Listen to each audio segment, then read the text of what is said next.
Good morning, friends. Welcome back to Astrology Today and Tarot. My name is Mel Rose. This is the Tarot portion and the second half of my daily astrology vlog, which you can check out on my other channel, Astrology Today with Mel Rose. Over there, you'll find a description of the day's astrology as I've spelled it out here. Here, I'll discuss the tarot card that sits on the side of the page, and then I'll play another card that, in the context of the day's astrology, may give us something more to think about. So, let's get into it. The card that currently sits on the side of the page is the Eight of Wands, and it is here because it correlates in astrology with the first 10 days, or the first decan, of the sun's transit here in the land of Sagittarius. So Sagittarius is a fire sign, and wands in tarot are fire element symbolism. And fire element symbolism really really reflects or represents drive, spark, fire, initiative, that restless feeling or that impatient feeling, that heated up feeling, things that cause us to move into action, the actions that we are engaged in taking, and also the actions we can reflect on as accomplishments. And so we come to the Eight of Wands, and the Eight of Wands has a very forward-moving momentum sort of vibe about it, okay?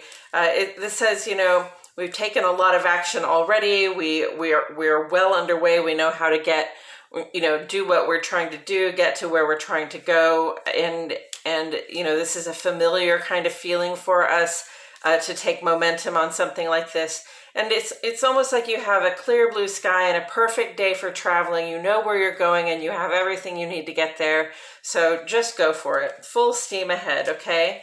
And then another thing that comes up sometimes with wands, with the Eight of Wands, is inspiration coming in or even information coming in, okay? So keep your ears pricked open, keep your intuition on, your spidey senses a-tingling, okay? So that you can be open to the inspirations and the information that are coming in for you.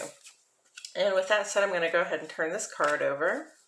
We got the Seven of Pentacles. Okay.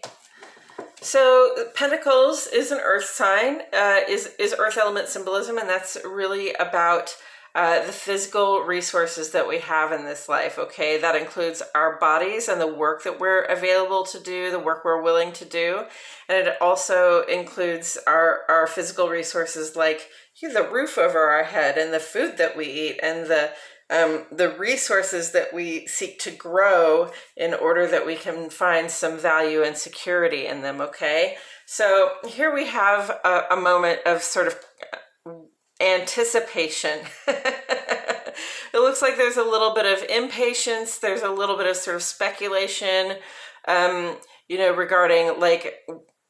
regarding like how much work we've already put into growing this thing of value for ourselves, and how much more work we still have to do to get there. Okay, so we're at the Seven.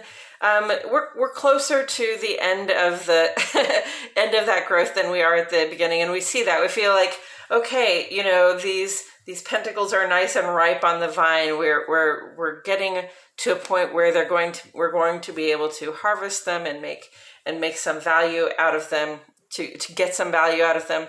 But we're not quite there yet. Okay, so for all the work that we've already done, we still have more to do.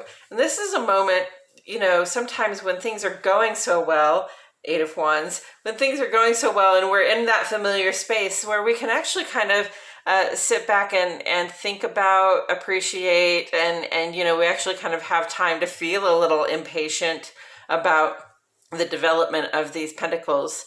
I always get from this picture sort of this person's face is like, why is this taking so long?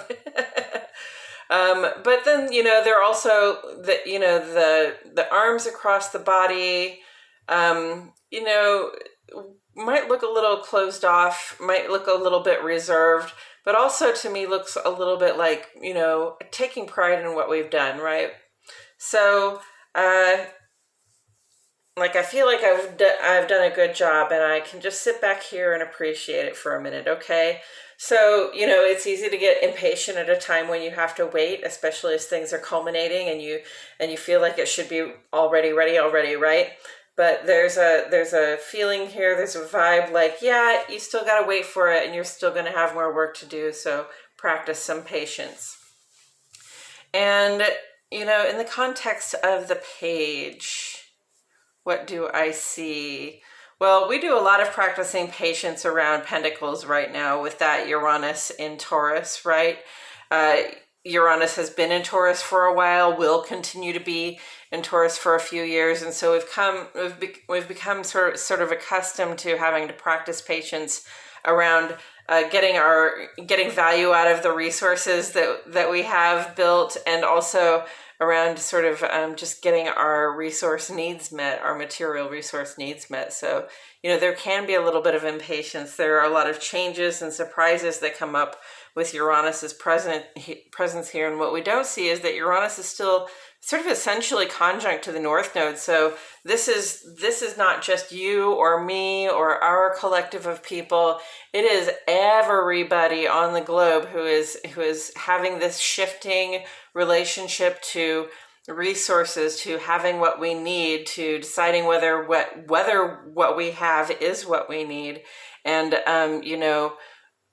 also a shifting sort of approach and attitude, shifting sort of needs in terms of the work that we do, how we go about creating things of value at this time, how we go about getting value out of the things that we have created. Okay, so a lot of changes. We've gone through a lot of changes over the past 25 or so years, and technology accelerates so rapidly at this point that 3 years from now, when Uranus finally moves on into Gemini, 3 years from now, when Uranus finally moves into Gemini, we might still have a whole other relationship with our material resources and a whole other relationship with how we go about developing our resources so that they have value for us. Okay, so we have to stay on our toes. We have to be patient. We have to continue to do what is tried and true, what we know will work. Okay, and yes, Uranus calls for some experimentation. Sometimes where you would have normally had a business in a brick and mortar office, so to speak. These days, you just have your office in your house, right? And you do everything remotely, that kind of thing. So we've gone through a lot of changes. We've adjusted our perspective on how we go about creating value out of the labor that we do, and that's still going to be coming up for us. But things are going to change. Okay, things are developing. They are coming to a sort of fruition. Pluto in Capricorn here.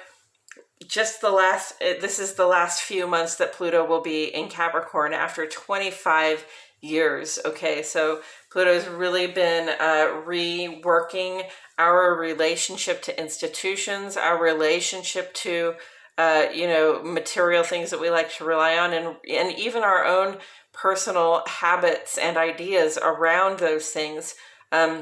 Really sort of tearing down anything that we thought was going to last forever, and showing us how it can all be new. And next year, Pluto is going to move into Saturn, and move into Aquarius, where Saturn is. Pluto and Saturn together, so transformation and stability. Okay, endings and beginnings, and doing what is tried and true. It's going to be they're going to have an influence on one another in such a way that it's going to be sort of a mashup of both, of transformation of institutional things, right? And Saturn in Aquarius says, yes, we're establishing institutional things. We're doing that work, but we're doing it in this sort of humanitarian, broader scope sort of effort, so that the things that the things that are important, the things that are institutional, the things that support us, should go ahead and support everybody, right? We're going to start taking that much broader perspective for Pluto and Saturn, for transformation and for building new things. So, look out for it. So there's going to be more work to do, okay? And if you feel like you're in a holding pattern right now, especially when it comes to how you move forward with your approach to gaining material value, then, give it some time, keep your eye on it, keep doing what works, okay? for you right now, and then understand that this is going to come to a culmination, right? And then we'll get to start over. We'll get to make that fresh start in Aquarius. And taken together with the Eight of Wands, I just love that vibe. I think Eight of Wands right now is very Sun, Venus, and Mercury in Sagittarius, right? It's very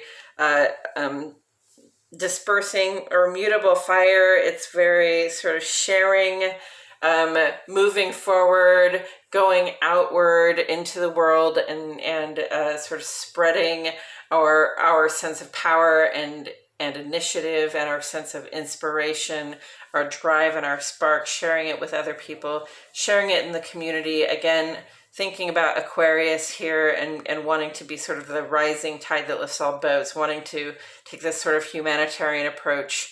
We are inspired to grow things, okay? We are inspired to grow things, to bring things to fruition that will support the community and the collective. And I love to see that, okay? So it says full speed ahead, but Mars is retrograde right now, so full speed ahead, and we have to move at the pace of the things that are happening for us. Okay, you can't you can no more help a moth by cutting it out of its cocoon.